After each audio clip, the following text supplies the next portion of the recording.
Presentamente, este el mga vehikulo el tiene el pulis aquí na syudad, mga multicabs, L300 van, mobile patrol car, mga vehikulo de pulis que dona el gobierno lokal y tiene sa lepa estaba desde national headquarters.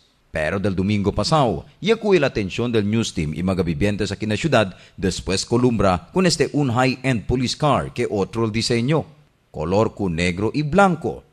Tasemiapa na patrol car del New York Police District na Amerika.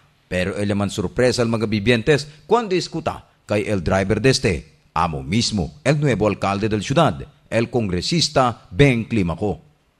Naletrato ta parece kay na driver seat del vehículo tasinta el alcalde. Mismo el capitán de Barangay Kawit, Ray Modillas y su mga konsehales que estaba baña na Rio de Pasonanca, yan tiene que para y atraka con el alcalde para man la mano. Taman road test sa según el alcalde con este nuevo vehículo que ay dona ele na mga police precincts aquí na ciudad. Apenas sinta ele como el alcalde para mejora el mantención del paz y orden. El vehículo takiri mga state-of-the-art equipments como radio communications y el bien importante GPS.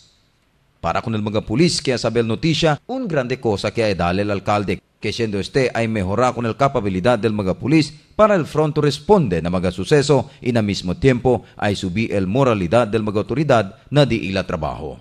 Noning Antonio, Dateline, Zamboanga.